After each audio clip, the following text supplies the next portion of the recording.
I'm Roger Himes, the Gospel Coach, here with another Gospel Coaching session, and before that, the little chorus from the song I wrote called Only Believe. You know, our focus in these Gospel Coaching sessions is to believe the Gospel only, and that's what Jesus said. Our work is to believe the Gospel. Only believe.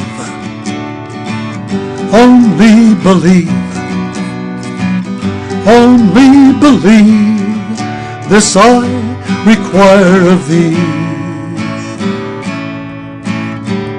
Only believe, this is all I require of thee.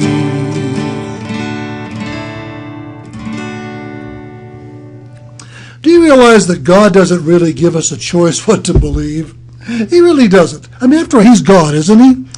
But we like to have our own choices and our own beliefs, as I've been talking about. But do you realize the first century and the cross of Jesus during the first century was a time of focus? It was a time of focus by the Apostle Paul, actually. Most of the people experienced the death and resurrection of Jesus, but they didn't understand it.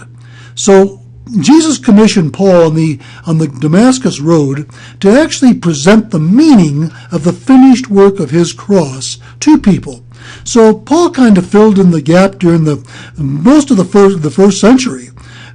He died about AD 60, and other things started coming in around AD 90.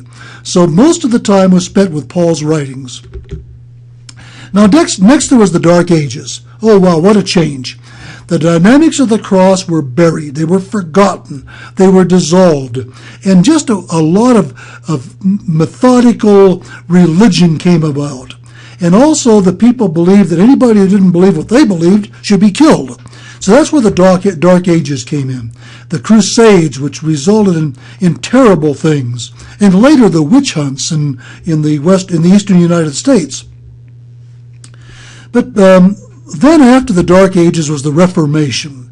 And the Reformation was a glorious time during the 15 and 1600s, led by people like Martin Luther and John Wesley. I'm sure you've heard of them.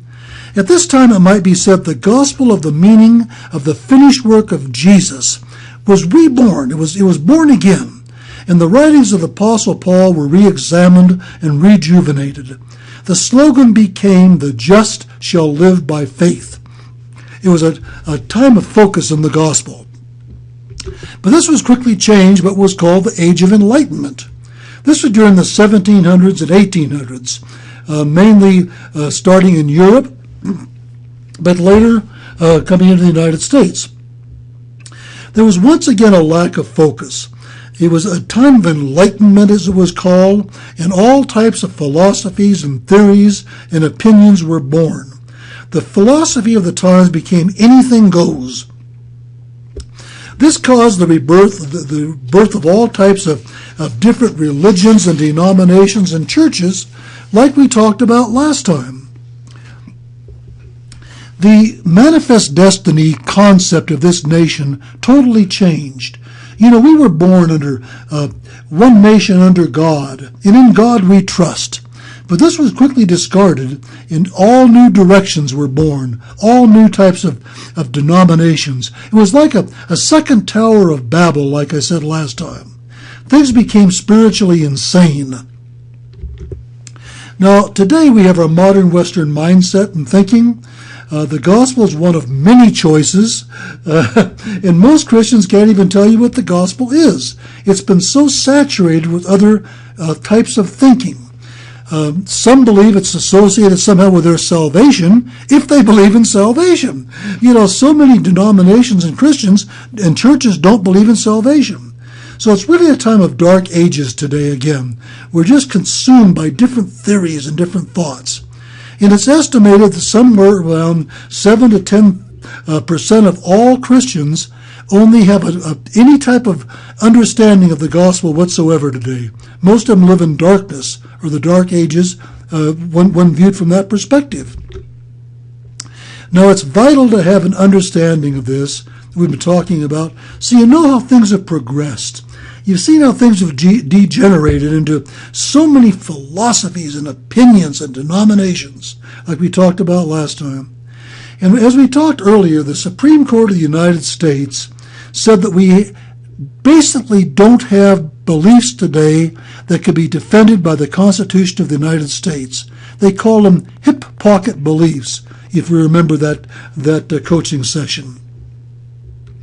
Now, the purpose of these coaching sessions is to bring us back to a focus on the gospel and the fact that Jesus said we should repent of all other beliefs and to believe the gospel. I say that every time we get together.